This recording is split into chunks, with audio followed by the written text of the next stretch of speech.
어릴 때부터 초등 사고력이나 아니면 초등 심화나 아니면 중등 심화나 아니면 극선행을 달려왔던 모든 친구들이 다 못하고 있는 게 있다는 거예요. 안녕하십니까, 대체 입시 컨설턴트 이시용입니다. 자, 오늘은 좀 재미난 이야기를 해보려고 해요. 새 친구의 케이스를 한번 얘기를 해보려고 합니다. 첫 번째 케이스는 뭐냐라고 하면 아이가 좀 영재기가 있어요. 똘똘하고요, 문제도 잘 풀고 어려운 문제 푸는 거 좋아하고 막 이런데 조금 덜렁거리기도 하고 꼼꼼하게 공부하는 거 뭐 계획 지키는 건 별로 안 좋아하지만 어쨌든 아이가 영재기가 좀 보인다. 그리고 머리도 좋아 보이고 주변에서 머리 좋다는 얘기도 많이 듣는다. 이런 친구들이 있고요. 자, 그런데 이 친구가 지금 현재는 성실하다거나 아니면 꼼꼼하게 공부하는 습관을 안 갖고 있어요. 단 이런 친구들의 엄마들이 보통 일반적으로 설계하는 코스들이 있단 말이에요. 자, 이 코스가 잘못된 건 전혀 없어요. 영재인 친구들이 밟아야 되는 전형적인 코스기는 합니다. 영재 학교를 원한다, 과거를 원한다 하면 초등 심화부터 중등 심화 모조리 싹 다 하시는 게 맞아요. 그리고 제가 가짜 영재라는 표현을 드렸잖아요. 그런 것들을 갖다가 제대로 할 수 있는 아이의 특징은 뭐라고요? 개념서나 유형서를 주지 않아도 그냥 바로 개념서 유형서 공부 없이 심화서를 던졌을 때 심화서 안에는 어머님들이 알고 있는 최상이나 A급 같은 문제집 안에는요, 한 60% 정도는 개념서랑 유형서랑 겹치는 라인이 있어요. 그런데 심화서 한 곳만 딱 공부하고 심화서에서도 한 60% 정도의 개념서 유형서는 겹치는 라인만 공부했는데 실제 얘가 알고 있는 퍼포먼스는 개념서 한 권, 유형서 한 권 한 아이들과 비슷하게 나오거나 더 잘하는 아이를 우리는 진짜 영재라고 하는 거예요. 근데 어떤 친구가 개념서 하고 유형서 하고 그리고 나서 심화서를 해야 겨우 따라갈 수 있는 아이라면 그 친구는 진짜 영재라고 보기 어려워요. 자, 이제 두 번째 케이스 아이로 넘어가겠습니다. 자, 두 번째 케이스 아이는 누구라고요? 여학생들 이런 케이스 너무 많죠. 어떤 친구들입니까? 실질적으로는 굉장히 성실해요. 물론 반짝반짝 빛나는 영재성 같은 거는 보이지 않지만 굉장히 성실하고요, 꼼꼼하게 공부하고요, 어쨌든 모범생인 친구들이 있습니다. 자, 그럼 이런 친구들이 지금 어떤 코스를 밟고 있냐? 보여드리면 이렇습니다. 보시면 어때요? 아까 그 똑똑했던 영재성을 갖고 있는 친구들이랑 코스가 거의 똑같죠? 재미난 건 영재성을 갖고 있던 보통 교육 과정에서의 모범생이던 그런 거 상관없이 어릴 때 어머님들은 무조건 다 똑같은 코스를 밟으세요. 다시 말해서 그냥 좀 똑똑하다 또는 점수가 좀 나온다, 평범한 거 이상이다, 평균 이상의 점수를 받고 있다 라고 하면 다 똑같이 우르르 몰려가신다고요. 그리고 그 우르르 몰려가심으로 인해 어떤 현상이 생기냐라고 하면 모두가 평균이 돼요. 영재성을 갖고 있었던 아이도 모범생이고 성실하고 내가 쌓아가지고 나의 능력을 발휘해야 되는 친구도 모두가 다 평균으로 내려와서 수렴하게 됩니다. 자, 그리고 이제는 마지막 케이스 아이의 이야기를 해보도록 하겠습니다. 이 친구는 제가 조금 좋아하는 친구들 유형이에요. 어떤 친구들? 일단 되게 순진한 얼굴을 하고 있고요. 그 다음에 일단 시키는 것들은 다 해줘요. 그리고 실제 아이들이 평소에는 별 생각이 없어요. 그런데 뭔가 재미난 요소들을 보면 눈이 반짝이는 부분들이 존재하고요. 자, 그런데 엄마도 이 아이의 행복을 추구하고 아이도 행복하게 사는 거 좋아하니까 모두가 그냥 역량적으로 좋은 것들을 많이 서포터를 해줘요. 예를 들자면 책을 많이 읽히고 애 데리고 여행도 많이 다니고 그 다음에 사회체육 같은 뭐 태권도라든지 아니면은 뭐 스포츠 종목 하나 해주고 그 다음에 악기 하나 가르쳐주고 이런 쪽으로 어머님들도 움직이시죠. 저는 이런 것들은 너무 좋은 것 같아요.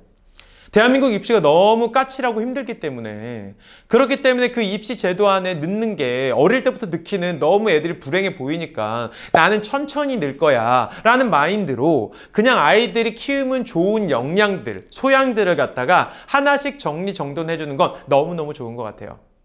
자, 그런데 문제가 생겨요. 어디서 문제가 생기냐? 엄마가 이렇게 가이드로 잘 키워 오시다가 어느 날 갑자기 애를 이렇게 계속 둬도 되나? 왜? 어머님이 가지고 있는 교육 철학이나 가치관은 분명히 있으신 건 맞고요. 그것도 흔들리진 않으실 텐데 교육 제도가 자꾸 불안하게 만들어요. 다시 말해서 너 지금 이러고 있으면 돼? 라고 주변에서 자꾸 얘기를 하고요. 아이도 주변 애들이 진도가 너무 빠르고 실질적으로 뭔가 막 하고 있는 걸 보니까 엄마한테 와서 이런 얘기를 하죠. 엄마, 나 진짜 이러고 있어도 되나? 나 이제 좀 학원 좀 가야 되는 거 아니야? 머리를 극적극적 하면서 온단 말이에요. 그러면 엄마는 내가 아이의 기회를 혹시 박탈하는 건 아닌가? 우리 아이가 입시적으로 자리를 잡아야 되는 시점에 내가 너무 방치하고 있는 건 아니야? 면서 흔들리기 시작하죠. 그러면 이런 엄마들은 거의 백발백중 조급증이라는 게 생깁니다. 조급증은 뭐냐? 그동안 못해왔던 것들을 갖다가 빠르게 따라잡지 않으면 우리 아이가 굉장히 불리해질 거라는 사고 방식이라고 보시면 되세요. 우리 아이가 뭔가 굉장히 입시적으로 불리해질 거라는 생각인 거죠. 물론 그럴 수 있어요. 전 너무너무 이해하고 이런 어머니들 너무너무 많이 봤습니다. 자, 이런 어머니들한테 하고 싶은 이야기가 있습니다. 어머님, 일단 기본적으로요, 조급할 수 있는 마음은 너무너무나 잘 알겠는데요. 그동안 못했던 걸 한 번에 따라잡으려고 하지 마세요. 제가 이런 어머님들한테 힘을 드리면 지금 사교육이 가지고 있는 구성 자체가 사실 이런 친구들한테도 분명히 기회를 열어줄 수 있게 만들어져 있어요. 아, 이게 뭔 소리냐. 어릴 때부터 초등 사고력이나 아니면 초등 심화나 아니면 중등 심화나 아니면 극선행을 달려왔던 모든 친구들이 다 못하고 있는 게 있다는 거예요. 내가 어릴 때 소양 위주로 역량 위주로 악기나 뭐 아니면 체육이나 아니면 여행 많이 다니고 책 많이 읽혔어요 하는 친구들도 물론 준비 안 되는 게 있을 거고, 이미 어릴 때부터 차곡차곡 입시 관련된 부분들을 잘 준비했어요 하는 친구들마저도 준비 안 되는 게 있다고요. 그게 뭐냐라고 하면 다 똑같은 출발점에서 있는 게 뭐냐라고 하면 고등학교 1학년 실제 수상하에 대한 등급이에요.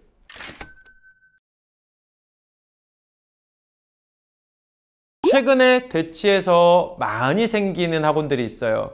어떤 학원이 많이 생기냐라고 하면요, 실제 초, 중등 아이들만 봤는데 고등 과정만 해요. 무슨 말이냐? 고등 전문 학원이에요, 타이틀은. 그런데 고등 학생은 없어요.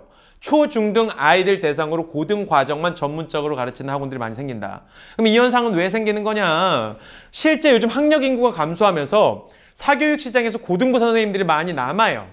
많이 남는데 이 사람들은 고등학생 대상으로 내신 대비를 해왔던 사람들이란 말이에요. 자, 그런데 재미난 건 아래쪽에서 선행 속도가 빨라지면서 실제 요즘에 의대 열풍까지 겹쳐서 결과적으로는 고등의 내신과 수능을 미리 좀 잘 준비하고 싶은 아이들이 많아져요. 위쪽에서 고등 선생님이 내려오는 거와 아래쪽에서 실제 고등 내신과 수능을 잘 준비하고 싶은 아이들의 수요층이 마저 떨어지는 거죠.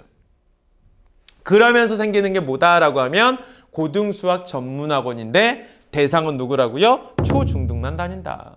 재밌죠? 자, 그러면 결과적으로 우리는 어떻게 해야 되냐? 이런 부분들이 지금 2028년 대입개편안에서도 이야기하고 있는데, 아이들이 고등학교를 들어가기 전에 최소한 고등의 기초에 해당되는 수상화 내용들은요, 기본적으로 동점 구간에 진입할 수 있게, 예를 들면 1단계 동점 구간이 내신 5등급제로 바뀌었을 때 34% 안쪽이 되는 걸 거고요.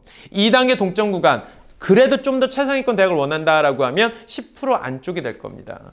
그러면 내가 목표로 하는 대학 기준으로 동점 구간에 진입할 수 있게끔 준비를 해 주셔야 고등학교 1학년이 됐을 때 그 다음 수시나 아니면은 고등학교 2, 3학년 과정들 또는 전문교 과목이나 고교 학점제에 따라서 아이들이 이수하면 유리한 과목들을 똑바로 할 수 있는 물리적인 시간이 생긴다는 거예요. 대개를 착각해서 진도를 달려라, 고등 진도를 미리미리 달려서 기하 미적까지 다 끝내라가 아니고요. 실제 고등학교 진도는요, 공통범위인 수상하, 다시 말해서 고등학교 1학년 과정을 똑바로 완성하지 않은 상태에서 뒤쪽 선행을 나가는 건 거의 미친 짓에 가까워요. 이런 거랑 똑같아요. 구구단을 배우지 않고 곱셈을 하려고 달려드는 거죠. 6, 7이 얼마인지 몰라? 하는 애가 내가 곱셈을 해볼게 라고 달려드는 거라고요. 그렇게 돌아갈 수는 없는 구조다. 이해되셨죠?